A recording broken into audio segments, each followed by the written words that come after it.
Hello and welcome to another episode of the Full Force Weekly, brought to you by Generals Joe's REBORN.com with me as your host, Christopher McLeod AKA Diagnostik80. For today's episode, I'm joined by the awesome Patrick Notpicard Stewart. In this regular video series, we round up all the week's news in the world of G.I. Joe. What is it, Pat? It's a Full Force Weekly. Heyo! Yes, it is. That was smooth, mate. That was real quick. That was straight off the back of me asking you what it was. Yeah, really? I got it this time? Yeah, it was smooth. Do I mess it up every other week? Every other time's been terrible. No, not at all. Happy New Year! Oh, yeah. That's right. Happy New Year. I know we did a New Year's special, of course, but it wasn't live. And this is the first kind of live show of the new 2024 year and that. How are you? How's it feel? Does 2024 feel better than 2023 yet? Or what? Or worse? I hope. 2023 was not good. Well, I mean, how many days are we in? 5? Come on, let's hold it together for a year at least. How's everyone doing in the comments too? Yeah, happy Full Force New Year, says Figure Six Pack. Hope you enjoyed our New Year's special. That was fun, wasn't it, Pat? Chatting with Adam and Paddy. Yeah, the topic turned to O-rings, so of course I had fun. It's all about O-rings, wasn't it? I don't think we talked about anything else. Adam did spend about an hour talking about Apsara and McLeod, though, which was funny. So, yeah, that was good. If you haven't seen it yet, guys, go check them out. Two-parter, our favourite things of 2023 and what to look forward to in 2024. There's not really much to look forward to. It's not like the brand's doing anything anymore. It's not like there's much out there. Lols. Right then, we've got some news to talk about this week, I guess. And I guess we should talk about it, right? Probably. We should get there eventually. Yeah, let's do it. I should have keyed up the next video in time, and then that way I don't cut myself. Me to say something and then it'd be on.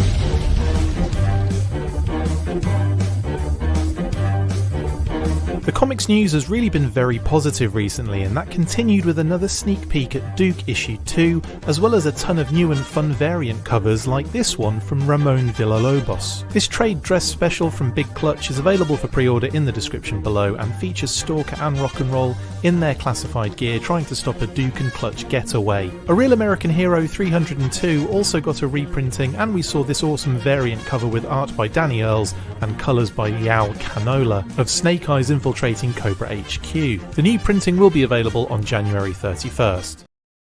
Yay! That was funny, Pat, that I cut you off as you were talking again. Yes, 302 gets a reprint and Duke issue 2 gets a sneak peek, and we've got lots and lots of new covers to get stuck into. And now I know, like Pat, I know you're not 100. You know, you're not like comics reading at the moment. I know that's not like a thing. Yeah. But I figured we could still look at the nice, pretty pictures that we've got and talk about those. Yeah, I like to look at pretty pictures. Yeah, no, I still appreciate the comics. I just haven't. Of course. I'm too far behind. It's intimidating, and as far as comics go, I'm still like, I have Transformers that I've been reading, and I've not had a lot of time for reading whenever I'm constantly editing things. That's the reason why. It's not that I don't find these interesting or appealing. They look great. Yeah, I totally get that big time. Talking Joe Mark says, from Big Clutch featuring Clutch and Big Clutch and the little soda can. Great branding. Yeah, we'll get to that cover in a second, Mark, but that is quite funny. I got really confused when I saw that it was called Big Clutch in like thingy. I didn't realize that was like the site that you could buy it off. I thought it was the title of the cover, like because Clutch was in it. Do you know what I mean? So, but no, Big Clutch is where you can actually purchase that that particular cover that's on the right of the screen at the moment. But before we get to that one, we should probably check out issue 302. Now, 302 has sold out, much as like, which is what 301 did. It sold through, so they did second reprinting basically, and they're doing it again for 302, which is superbly positive news, is it not? You know, it feels like it hasn't been that long since you and I were talking about how, well, you know, G.I. Joe will get back to being popular. And now it's like the hottest toy line and the hottest comic book.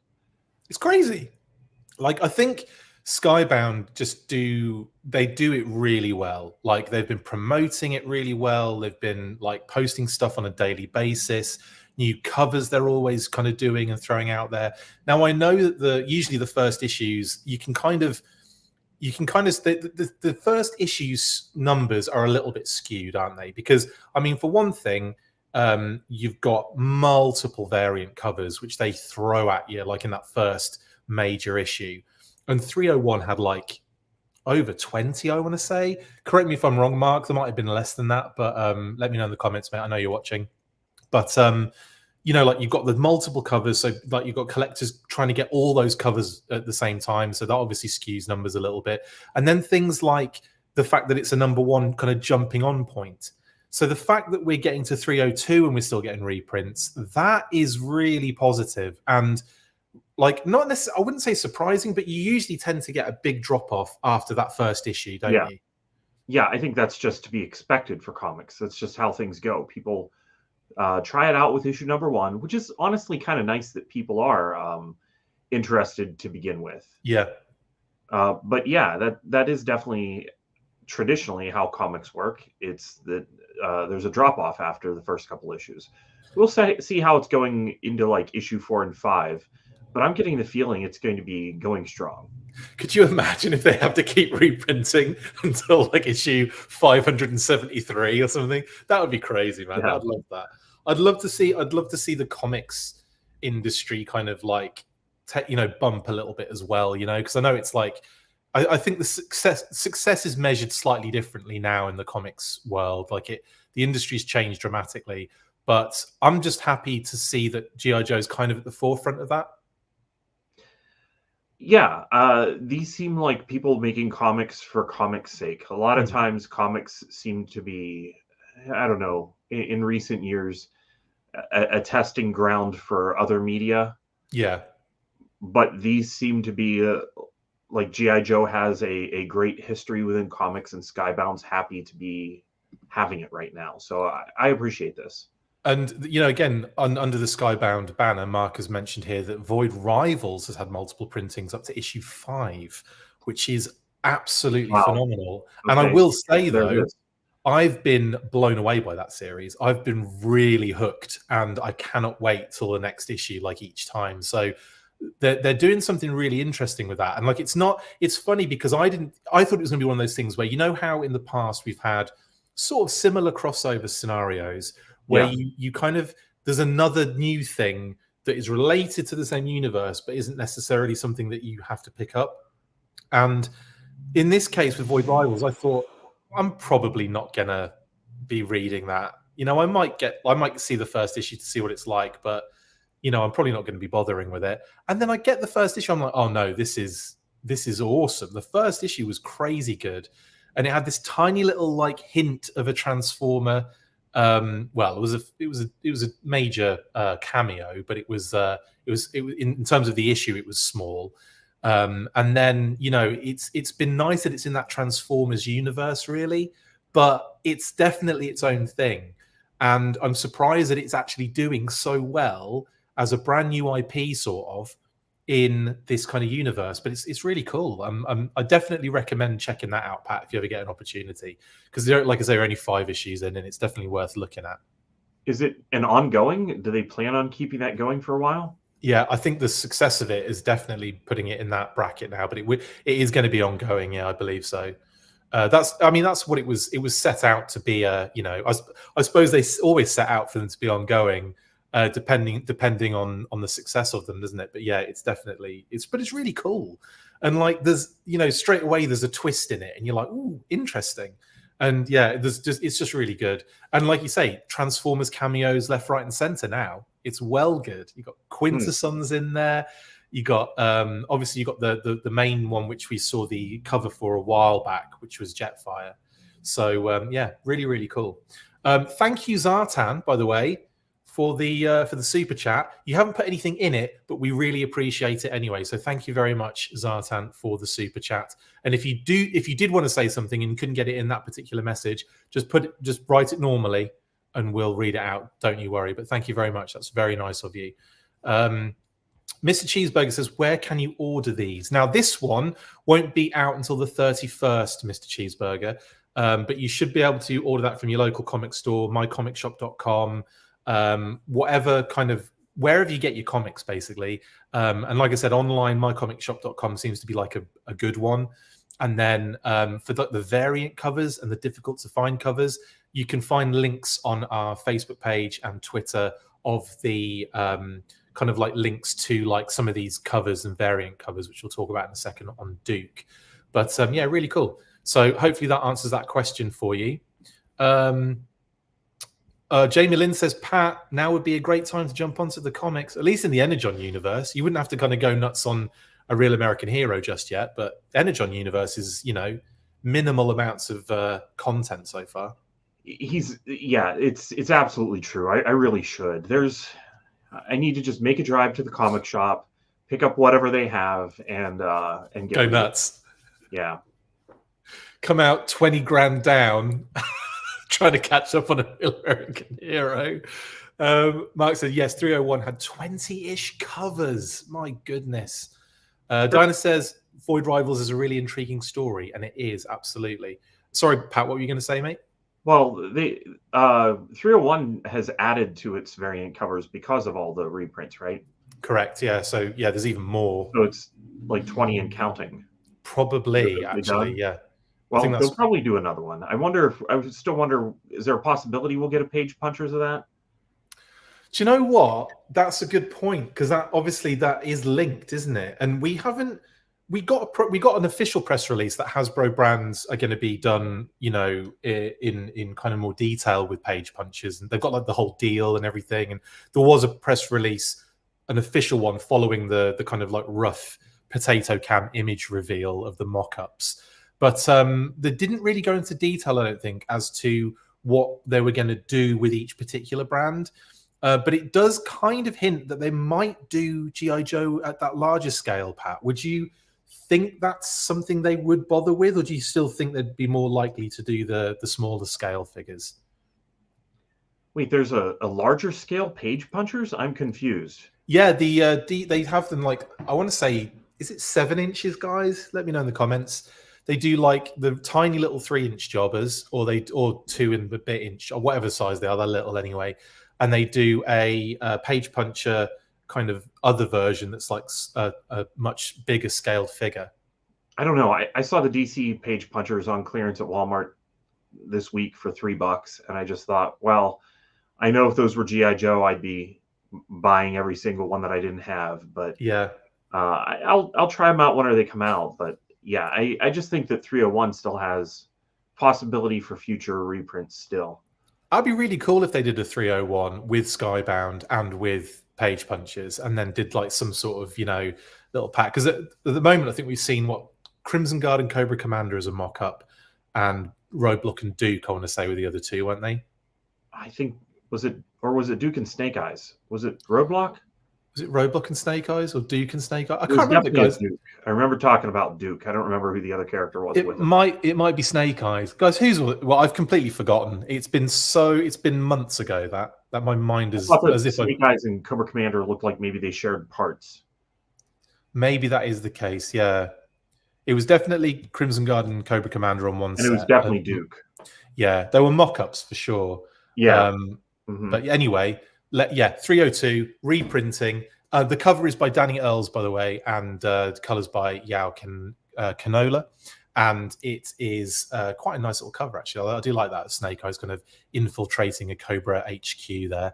I like how the troopers are kind of wearing, they're almost like a little baggy than normal, you know, like the troopers, you usually tend to see them in like the figure hugging gear, but I like they've kind of gone a bit baggy on their gear there, almost as if they're like, you know, they're not like the elite troopers. They've just been thrown up there to deal with like that egress point, and just to you know, just be on the lookout for Snake Eyes, guys. Yeah, and it also helps if you're looking out the window as well.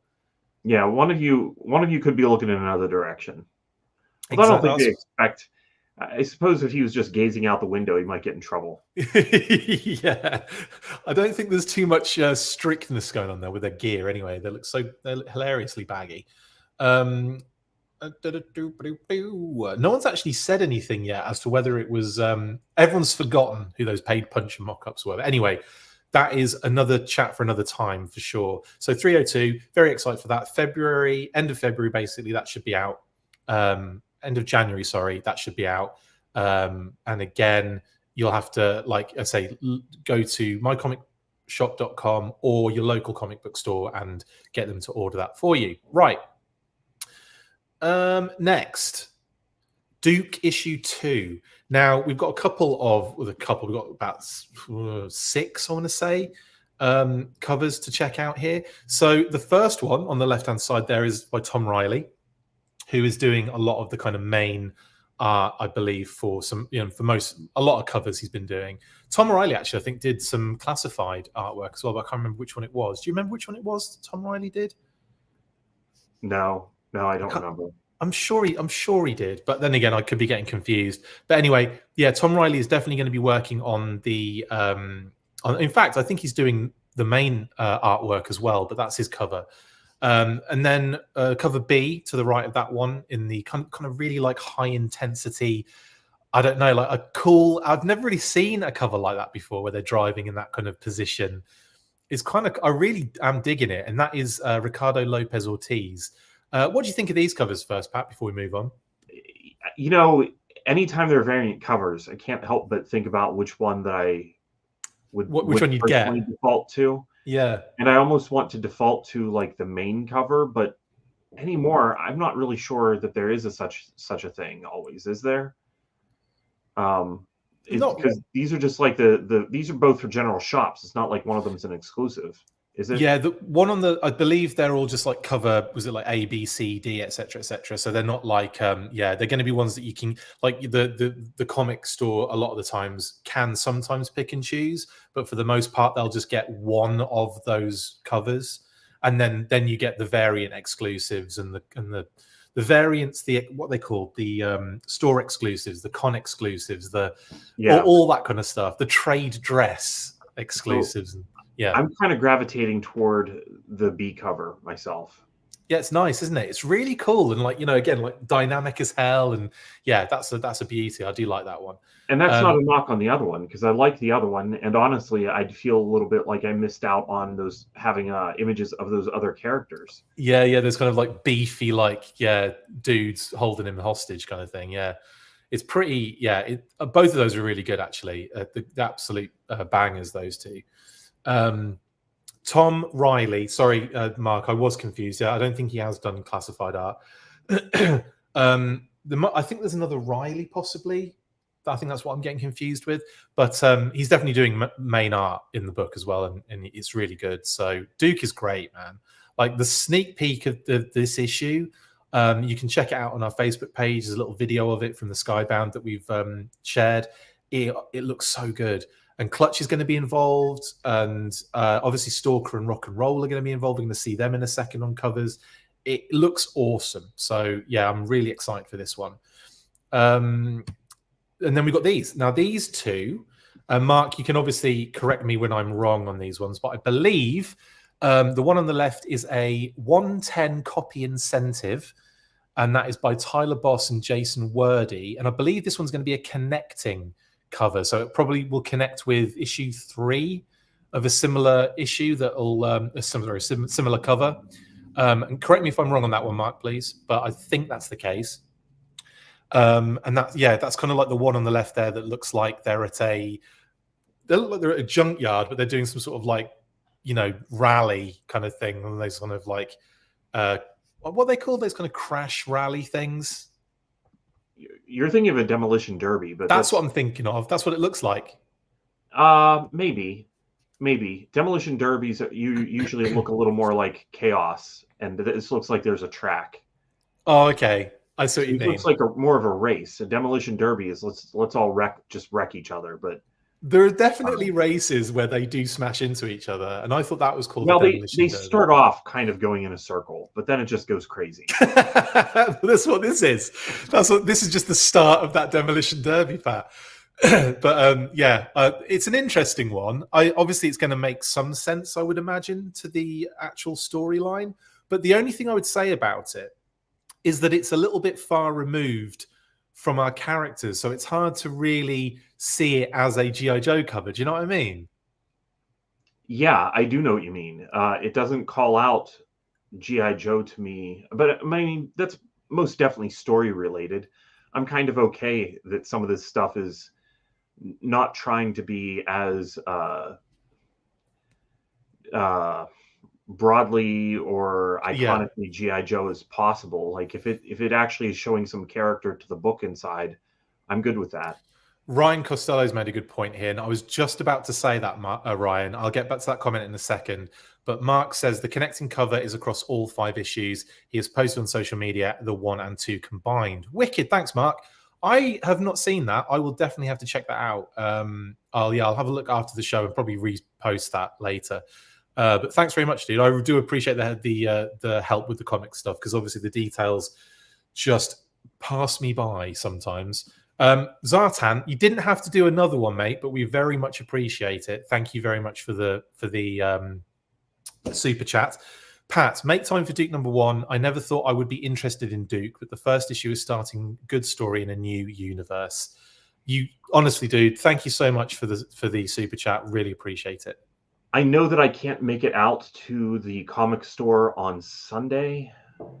Well, you know what? Maybe I wonder if I have time for that tomorrow. I might be able to fit it in. I'm gonna see if I can. Pat, we've won him over, guys. He's been won over to the dark side. Ryan, this is a great comment here. Anyone else get Mask Hurricane vibes from Duke's Ride? Absolutely, that's what I was thinking, Ryan, when I first saw this cover. I thought, I wonder if that's a little call out, like especially the color to Hurricane. I know obviously the little teeth might be a little, a nice little addition, but it's that kind of tealy green with the flames. I really get Hurricane vibes. Well, maybe later on, whenever Duke establishes Tiger Force, he'll remember his car. Yeah. The teeth on it. Yeah, that's it. It's Tiger Force. It's Mask. It's probably Transformers related. Oh, there was a Hurricane. There was a Hurricane homage, wasn't there? Recently, I say recently, like 2-3 years ago. 3 years ago, yeah, maybe more even. Yeah, Micromaster. Yep, in the gift set from Amazon, I think. Yeah, it was Hurricane and oh god, what's Calhoun Burns' ride called? The orange one, basically. Calhoun Burns is in the black one. Oh yeah, who was in the orange? Maybe I'm thinking of the bad guys. Because wasn't there an orange car that they did in that mini cons, which would have been the oh god, what was that bloody called? Bruno Shepard's car? Yeah. Oh my god! Yeah, I'm embarrassing myself because big time. Massive fake Mask fan. I love Mask. Yeah, Mask stuff. I always forget the names. Stinger. That's the name of his vehicle. Yeah, thank you, Leon. Vehicle? Stinger was the orange one, and I think that was in the Micromasters set. I think that's what they were homaging, because there was a number of them, but I think 2 of them were call outs to the Mask vehicles. Yeah. Thank you, Leon. I think it was Stinger. Anyway, I don't know why. I've always had a mental block on the names of Mask vehicles. I just have. I don't know why. Do you know what? There are too many code words and names in Mask. Like, what's even funnier is they had code names that were hardly ever utilized either. So it's like their helmet code name, their name code name, and their vehicle code name. It's like, how many code names do you need, guys? Like their watch has a code name, their clothing has a code name. It's ridiculous. Yeah, Star-Wars was like that as well. It was, wasn't it? It's like it gets to the point where it's like there's too many things to remember here. Rachel says a big picture of Stalker mislabeled as Duke is kind of funny, and I love that. That's a brilliant comment. I love that cover though. Stalker looks really good there, I think. He does, yeah. And I think that this is kind of fits with somebody that's a character collector as well. Like if you're collecting a specific character, it is nice to just get this. But, it's kind of opposite of what is offered on the other side, which it's, just this general good G.I. Joe cover that doesn't necessarily have to pertain to what's inside. Yeah, big time. And then, of course, we have these two, which I believe I've got to make sure I remember who did what on this one.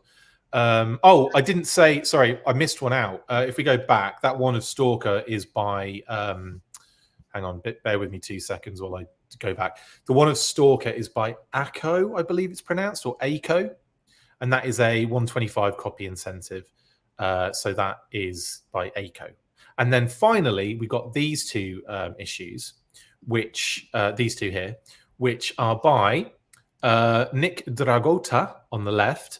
And the one on the right is the Ramon Villalobos one, which is actually, you can, the link to that is in the description below. You can actually pre-order that one. It is $19.99, by the way. It's the big clutch kind of like trade dress, I believe they call it. And that's the one with Stalker and Rock and Roll on top of some sort of vehicle that Duke and Clutch are kind of escaping in. So if you haven't been reading the Duke comic, it's not like a massive spoiler, but he's sort of kind of not, he's not completely rogue, but he is sort of on the run a little bit. And Stalker and Rock and Roll are going to kind of like trying to find him, basically. So without giving too much away, that's why we're seeing these kind of covers. What do you think of these, Pat? We'll start with obviously the one on the left, which is the Dragota one, I believe, Nick Dragota. I like the lighting that they're getting from their weapons. Yeah. I think that it's a good cover. It definitely gives me the sense that they're in that same area. Oh, yeah. Demolition Derby or whatever it was that we were talking about a second ago. So, yeah, that's a good one. I also, I mean, we mentioned it, I think, last week. The use of the classified series designs for the characters is good. Hell yeah. And speaks to how those designs actually work pretty well for those characters, because you could just use them and they're going to be instantly recognizable, but also kind of new. And I like the fact that those are being used in the Duke comic, because it feels like that's, you know, the other one, the Real American Hero, feels like it's the one that should be a little more true to old designs. Yeah. But Duke, I'd even like to see maybe some of the wilder, like maybe not as the default appearance of everybody, but maybe some of the crazier classified designs occasionally pop up.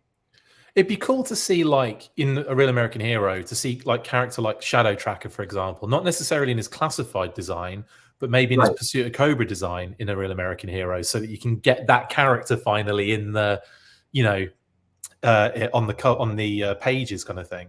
And then like you say, Duke in the Energon universe, you could see Shadow Tracker in his classified gear. I think that would be really cool to do that separation, honestly, just because it gives you more, you know, it's like a smorgasbord of G.I. Joe things to kind of to choose from, and kind of like covers a lot of different people's, you know, aesthetic preferences. But yeah.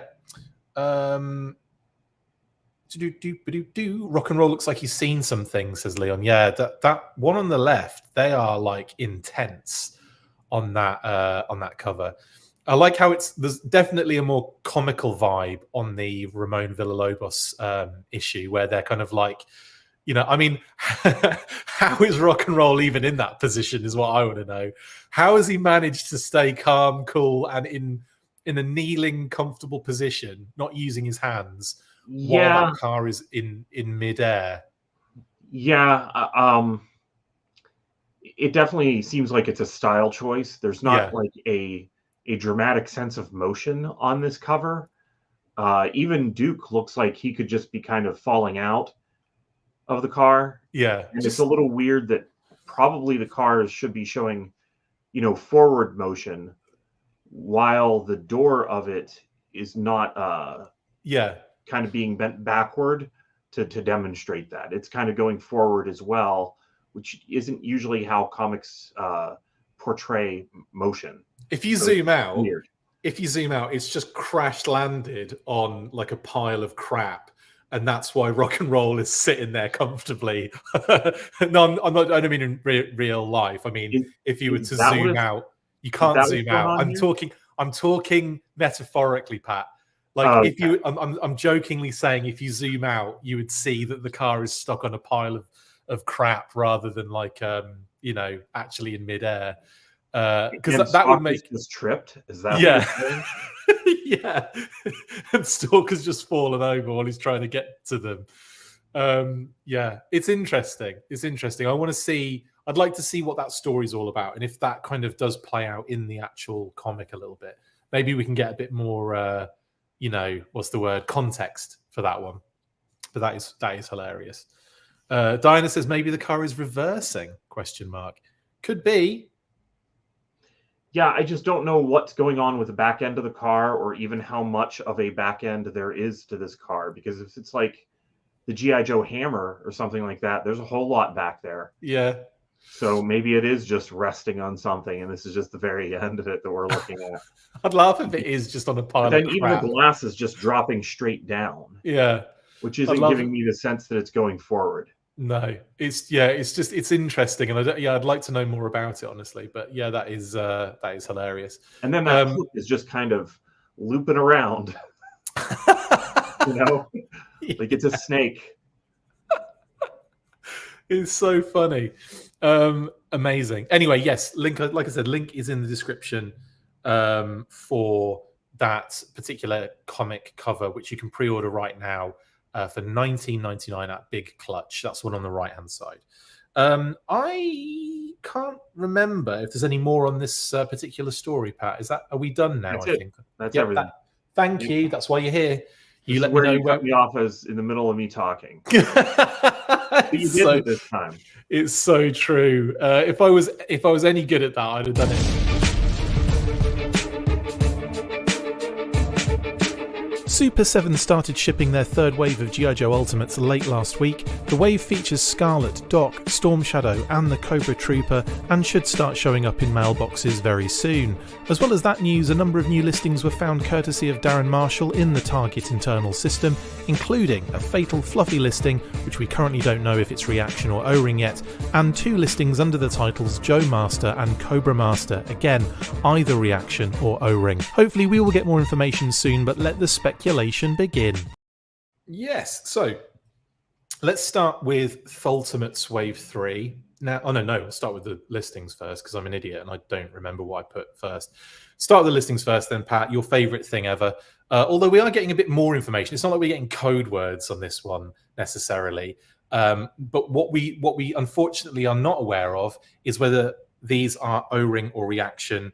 There could be a mixture of both. It could be just one. It could just be all O-Ring. It could just be all Reaction.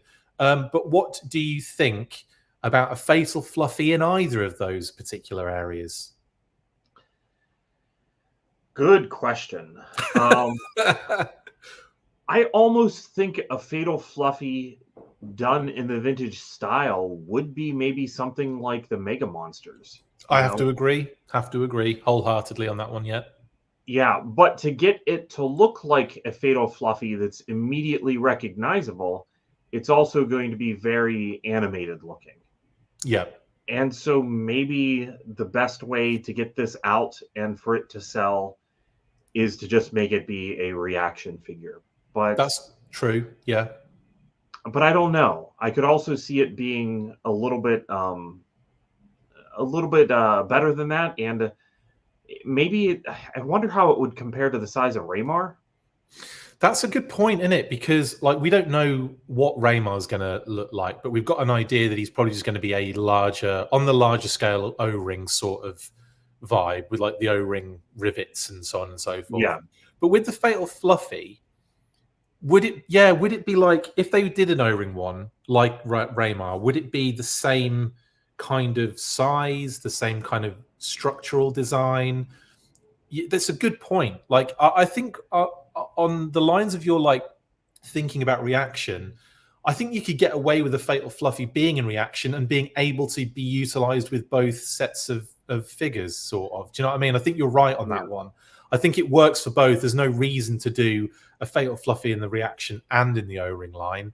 And I don't think it really makes sense for the Fatal Fluffy to be done as an O-ring construction, unless it is, like you say, like a Mega Monster, where it's sort of like a different thing completely, but it's in that universe, should we say, I guess. Toy universe, if that makes sense. Yeah. I kind of wonder if we'll get any of the smaller Fatal Fluffies as well. Like, that would be cool if maybe they included some as accessories for some of the GI Joes, like little animal companions, basically. Yeah. Yeah, because I wouldn't expect those to be animated. So maybe if you had a couple of different expressions, and maybe one came with a large fatal fluffy, and one came with, Buzzer or Yeah. whoever. Yeah. Buzzer, Ripper, Torch. Yeah. Absolutely. Yeah. And yeah, I think that there's a lot that could be done with fatal fluffies, but Yeah. just hasn't. And I don't know. It's not like we have a price on this, right?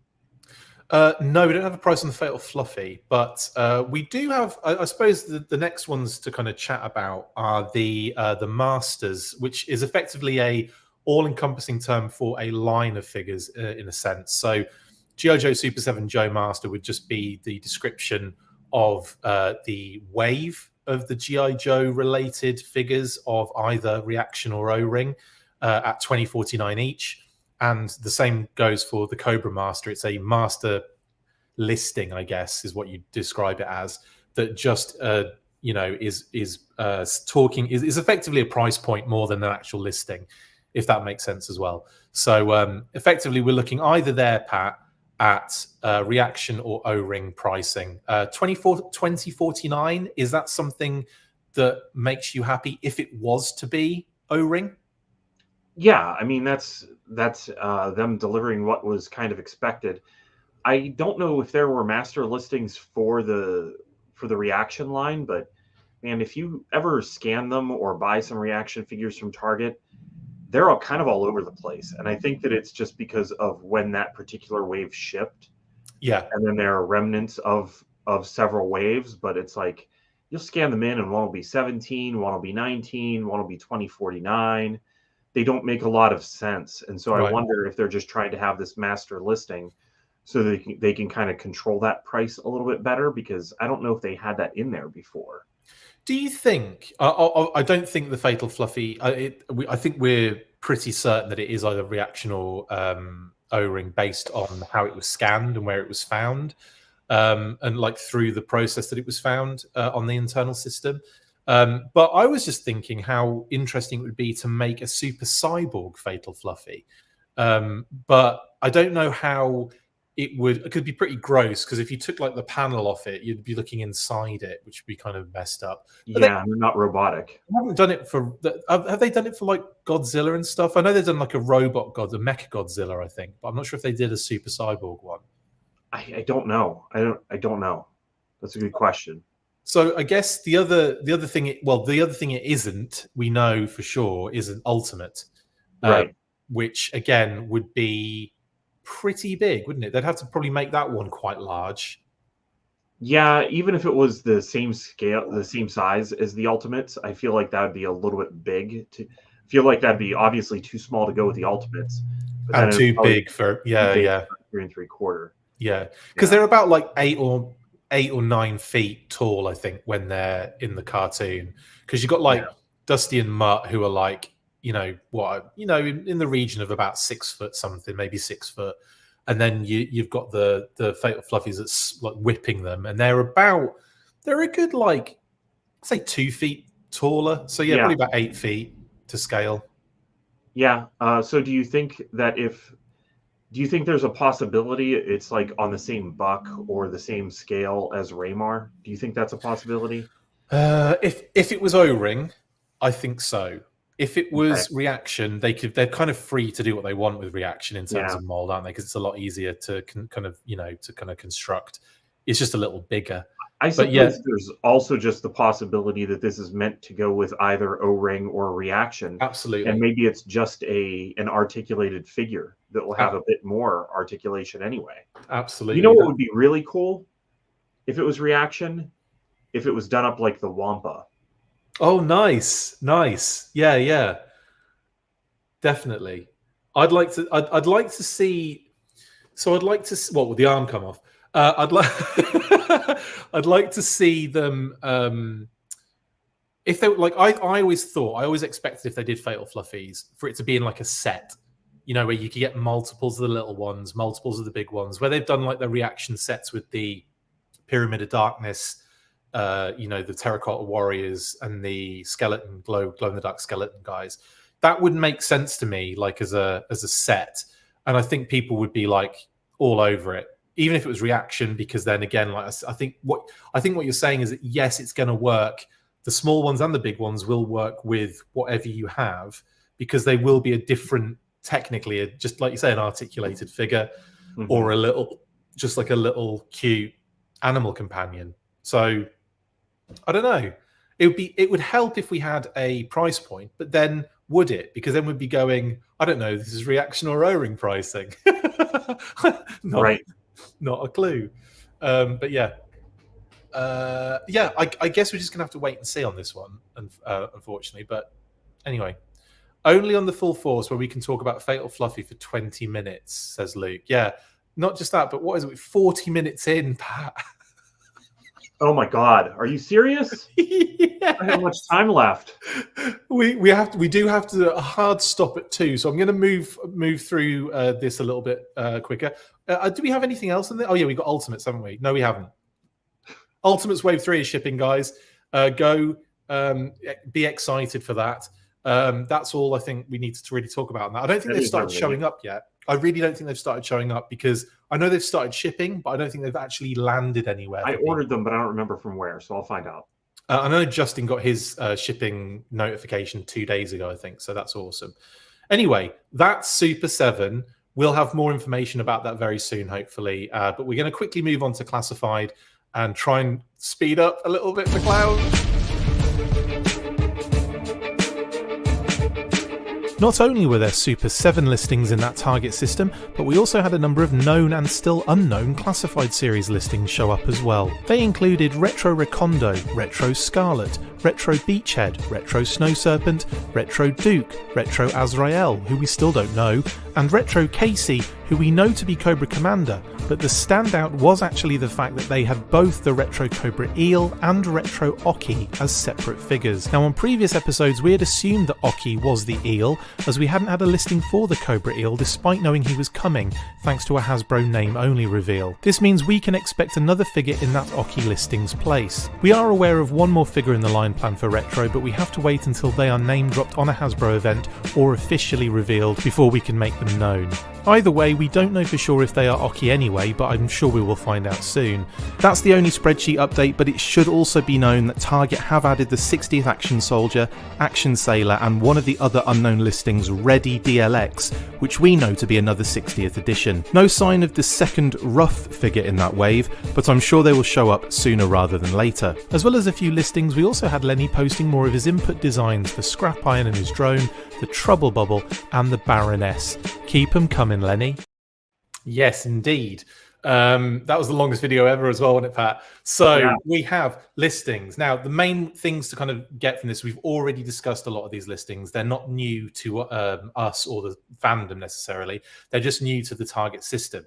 But the Retro Oki, the fact that there's a Retro Oki on there, which we thought was going to be the eel based on, I suppose, just by process of elimination is the term I'm looking for.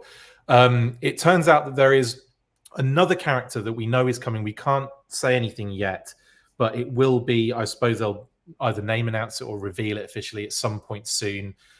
So once that's done, we can then attach that to the Rogue Oki listing. Because I say that because the eel has shown up as a separate listing. There you go. So that's really the information on that one. And as I said before, Recondo, Scarlet, Beachhead, we know all of these ones. What's interesting actually is that Beachhead does have an internal code word, and where it looks like they have used them for some of them, like Azrael, for example, who we still don't know who that is.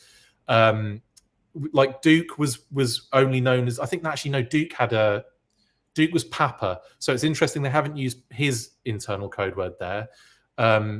And what were the other ones? Recondo was Gargamel. Scarlet was Smurfette.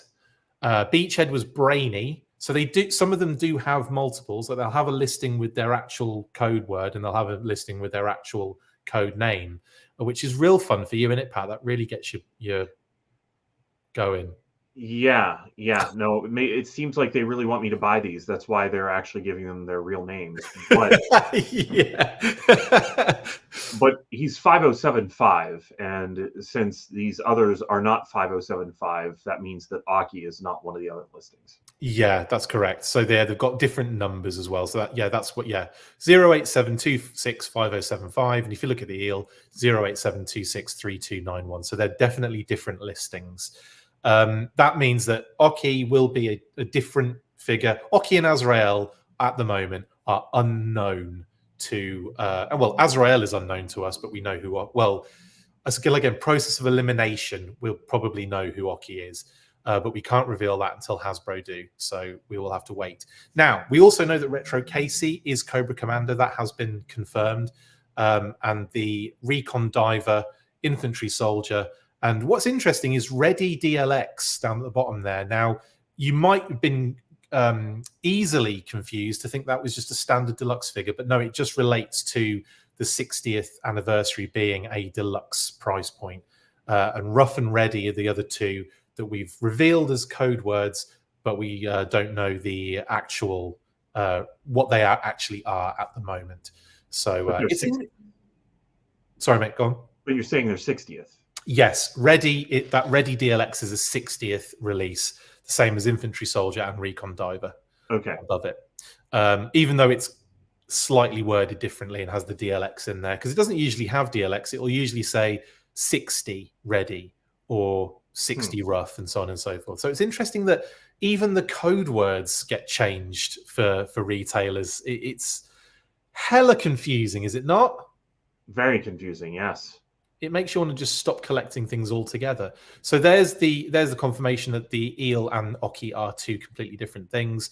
And I use that image just as a joke. We're not getting a classified Oki figure, all right? For the last time, people, stop asking me that question. I'm kidding. No one has asked me that question. What the hell? I think that's it. Everything. What else we need to talk about? Was there anything else? Oh yeah, of course. We've got the inputs, haven't we? Sorry, we're kind of in a rush now. This is always the way. Yes, we've got some amazing inputs by Lenny. Now, Lenny has been posting these recently, and I'm really happy he's doing this because it's kind of taking us back a little bit in time and seeing some older stuff and seeing some kind of like semi-recent stuff as well. But what are your thoughts on these, Pat? You know, I just wish that we had more of this stuff. I love seeing the behind the scenes stuff of G.I. Joe, and I realize that there are some complications to posting this stuff whenever it is new. Yeah. Because you can build expectations. You can also build confusion. That's true. But to go back and make sure that we are getting the stuff from the past, I think shows a lot of care for the work as well as just an appreciation for us as fans. And I'm hoping to see more stuff. I would love to see some of the ideas that didn't make it, because if there's something now in an idea that didn't make it from the past, maybe a fan reaction could inform them for a future release. Yeah, big time. Necessarily want that mingled in and around the sale of it right away, but at this point, that would be, in my opinion, a benefit to them as a company. So I say bring on more of these. I would like to see them more regularly. I love it.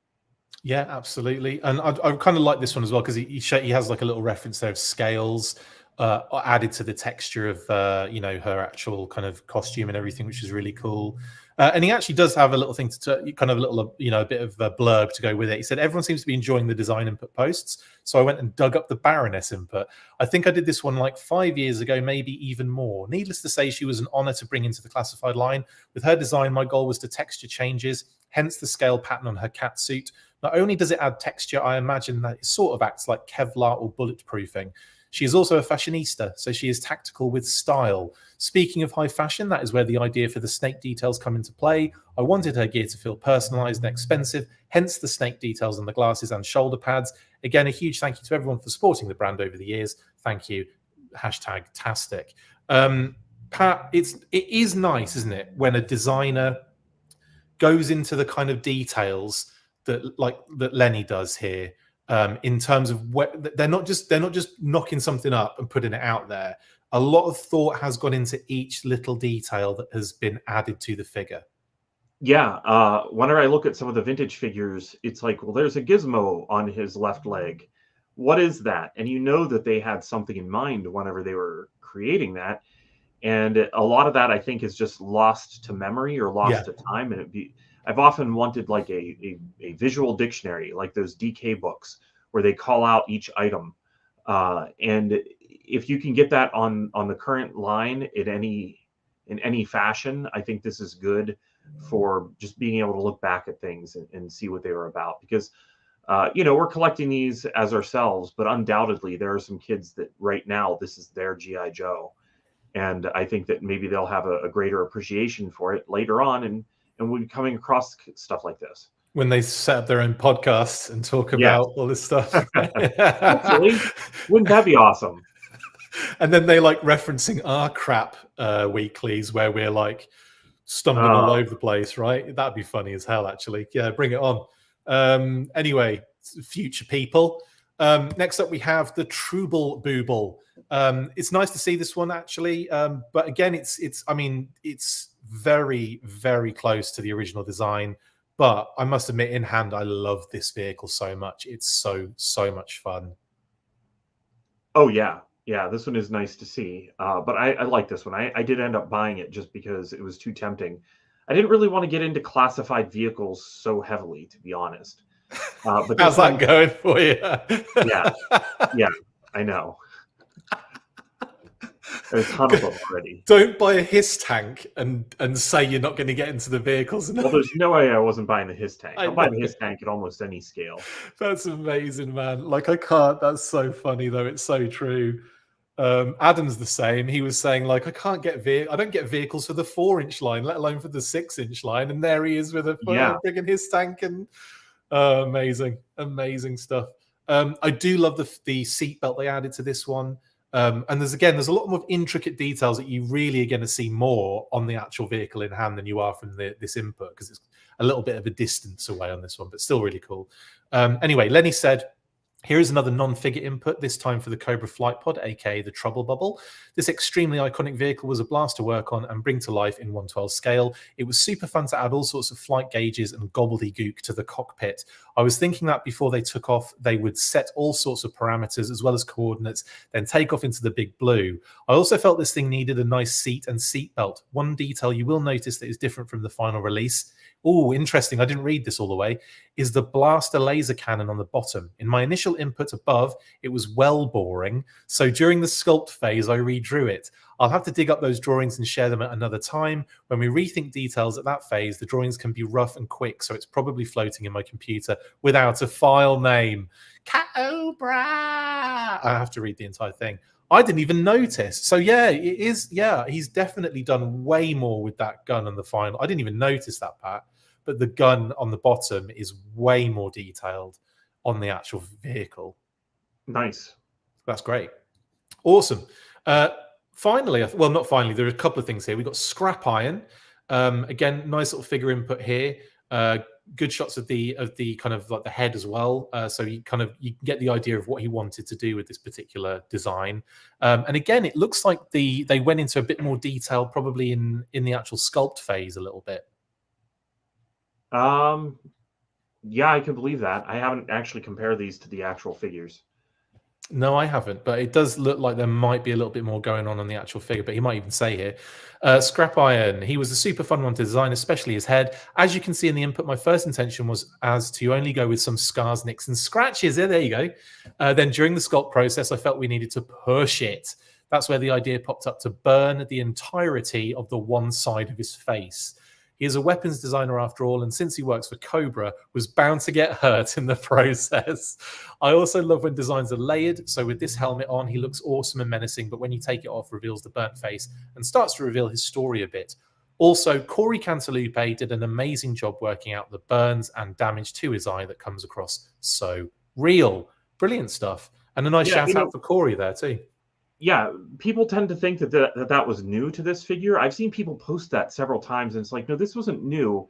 It was on the 25th version, and if you look closely, it's on the original figure as well. He has scars just kind of sticking out below one side of his face. Yeah.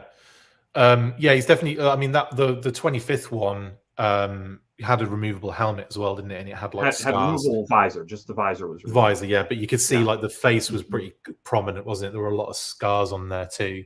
Yeah. Yeah, I think I like the idea of doing this full-on burn though, like kind of really going all out with it and creating something that's like, like we got the kind of cesspool scar, which is really cool. I love that cesspool scar, especially on the modern 4-inch figure.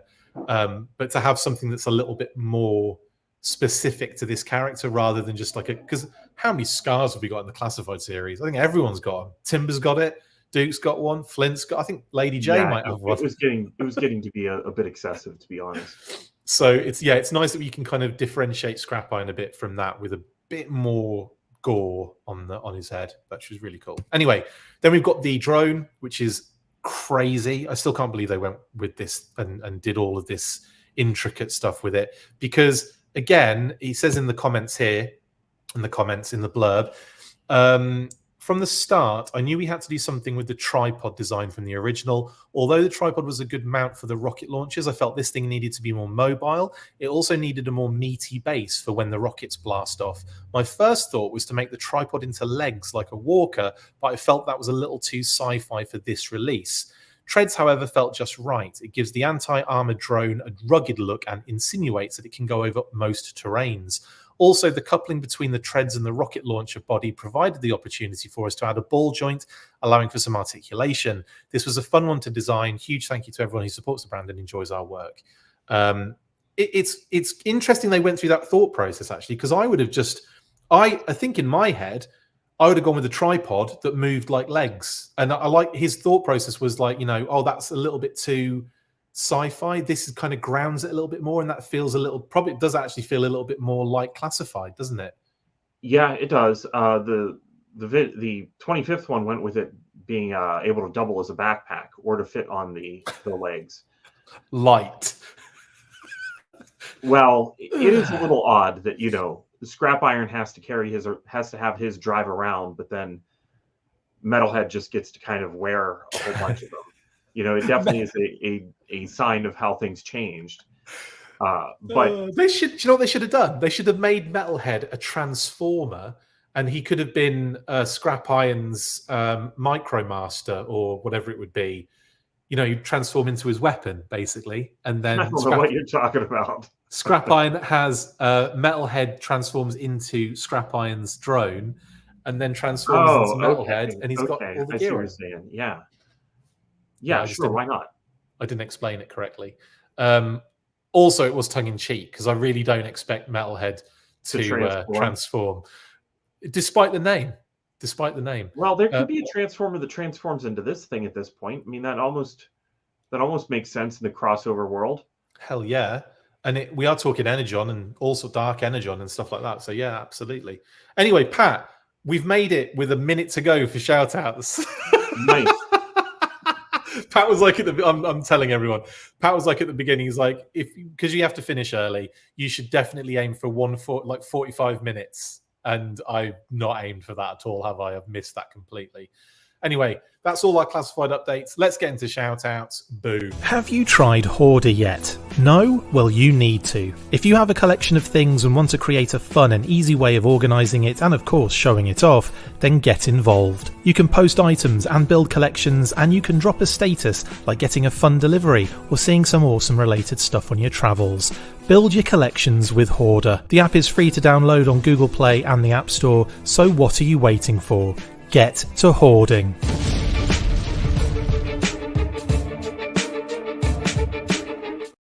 Yo, okay, before we get into that, a couple of things I want to say. There was an issue with Hoarder recently. A couple of people messaged to say they couldn't log in, they couldn't find it on the App Store. It's back up. There was just there was some sort of issue that we all missed in the development team, and it just it's all sorted now though. So if you were having issues, it'll be fine now. Now the other thing I want to say is that Tap has shut up again. Do you remember Tap, Pat? He's your Mirror Universe. That's right. Yeah, I remember that. He's back. Hey Tap. He's back in POG form. Did they share the designs for the portable automatic toilet, the Pat? They haven't done that yet, have they, Pat? No, I don't think they have. Yeah, Lenny will have to show those next week. I will say as well, this is not me trolling Pat. I have no idea who this is. It's brilliant. And also, thank you very much for the super chat tap. Super chat tap. Yeah, that was right. They're the right words. I said it correctly. It just didn't sound right in my head. We really appreciate it. Thank you so much. And I'm sure Pat appreciates seeing his nemesis on screen. Like I said, it's the Garth Knight version of me. Amazing. Right, shout outs, buddy. Who are you shouting out? I think it's shout out as always to Philip, my partner on Articulated Points, and his record-setting X-Men video. If you haven't watched that, check it out. He does detail a playset that they just kind of sneaked out over a number of years. Yeah, it's really good. Go check it out, guys. How many views is it up to now? Oh, like 4,500 at least. Dude, killing it. Yeah. Yeah, good work on that one, Phil. And yeah, go check out Articulated Points immediately. Don't even finish watching this episode. Just go down to the links in the description. We'd be done by 2, so. Yeah, that's true. I'm 2 minutes late. We're not doing too bad. We're not doing too bad. This is good.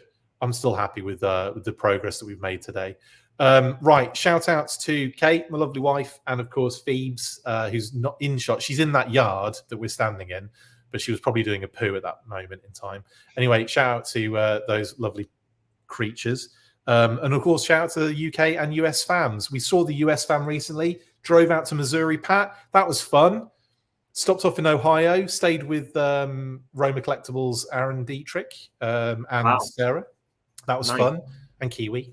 Had a great time. And then on the way back, again, stayed with that crew. But it was like 8 hours to 12 and a half hours to, 13 hours to Ohio, then 8 hours to Missouri. And then on the way back, it was 8 hours to Ohio, and then another 13 hours back to Rhode Island. It was an absolute beast of a journey. But anyway, drove it, killed it, amazing. And massive shout out to everyone. Had a lovely break over the holiday. Christmas and New Year's, everything was really nice and fun. So yeah, that was really cool. So shout out to everyone. And of course, my UK fam too, as well. And of course, to Brian Sauer for our amazing graphics. Lovely stuff, Brian. Thank you so much. We really appreciate our Budo winter graphics for now. We'll be into this winter theme for about 6 months by the sounds of things. We've got snow coming very soon. How are you doing out there? Yeah, I'm not looking forward to it. I from what I hear, there's going to be snow, a big storm tomorrow. So we'll see if I make it out to that comic shop or not. Oh, I hope you do. Just for that, just to get into the Energon universe, Pat.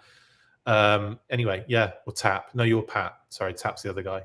And then shout out to Skeletron as well for their been making some posts recently. Test shot with the blast effects and Robo Glow eyes. So that, my God, I'm so excited for this bloody machine, man. It's going to be insane. Also, 6-inch Red Shadows action figures tooling in process. That's also exciting. And it's also really cool to see the tooling at this stage as well, isn't it? I mean, I always kind of get interested to see how it like looks, and that is kind of crazy. Yeah, all the different... sure. Yeah. I wasn't sure if this stuff was gang molded or not. I kind of expected it to not be, and it's not. So it's awesome to see, though. Yeah, little separate parts and everything. But anyway, very cool. And then, of course, Red Shadows figures shipped from factory in China. So Phase B, they're like, if you remember, a number of months back, we gave like an update of their shipping progress and what was coming and when it was coming. So they're on track still for that. So that hasn't changed, which is great news. Like hopefully that will, stay as it is, and we'll get everything as expected through all the way to the summer, I believe, in 2024. So very excited to start getting this stuff. Oh my God, these figures, the vehicles. Oh my, it's just the craziest campaign, and I can't wait to have it all in hand. Now, big shout out to Bob Breakin, who sent me a little 40-year anniversary RoboSkull book that he's thrown together. It's a little like anniversary. It's very cute. So I wanted to say thank you to Bob for sending that. That's brilliant. Just lots of images there, all the classic images of Bob at Palatoy, and like all like kind of like what do you call it, like images and concept drawings. And is it something that can be purchased? Not anymore, unfortunately. He did a very limited run of these little kind of cute little books. But I'll take pictures for you, Pat, and send them your way, and then you can at least see it in that sense. Okay. It's only a little book. It's almost like kind of one. It reminds me of one of those little penguin books that we used to get. Which I think you guys had them as well, like the little Transformers books, and like the kind of, like Listen and Fun. Ladybird. Yeah, exactly. Ladybird was not in the United States either. Yeah. Yeah. But yeah, exactly that kind of thing, that Listen and Fun vibe, definitely. Yeah. But obviously square. But anyway, really cool. Thank you, Bob. Awesome stuff. And yeah, it was like a 40th kind of like little thing he did just for the 40th year celebration. Anyway, including, I should also say, my Palasoy storybook it has been delivered, but it's at our old apartment. So I've got to pick that up later. I just picked up 3D Joe's Carson's amazing book, but it's in the car and it's still in the box, and it's the heaviest box ever. I can't wait to open that bad boy, but we'll have to talk about that next week, Pat, if you're cool with that. Sounds good. Have you got yours yet? No. On Tuesday, it said that it would be delivered Thursday. I think I checked Wednesday, and it said it'd be delivered Thursday, and then on Thursday, it said, "Oh, we delivered that on Tuesday," but it showed up at my parents' house, so I don't really understand why the shipping was showing some weird stuff, but apparently it's fine. I just don't have it in hand. Well, hopefully when you get it, hopefully you'll get it this week at least. Maybe. Yeah, I think it will. Yeah, I think it will. Cool. We'll talk about it next week because it'll be definitely one that we want to kind of get involved in, maybe in the shout outs, but it's really cool. Right then, thank you so much for joining us for this ever so slightly over. We went 8 minutes over, my bad. We tried to keep it to an hour, but I'm crap at that. Thank you to all our listeners, to all our viewers, to everybody that supports the show, and all of you guys in the comments. Thank you so much. It's been an absolute blast. Happy New Year to everybody. Pat, thank you very much, mate, for jumping on, as always, buddy. Yep, it's always fun. I appreciate being on. Absolutely. It's been it has been oddly fast, though. We've done well. But yeah, we'll give you a proper long one next week. How's that sound? Sounds good. Okay, brilliant. Thanks, guys. Take it easy. Stay fresh, cheese bags. And as always, after 3, you know what to do. 1, 2, 3. Full force. See ya.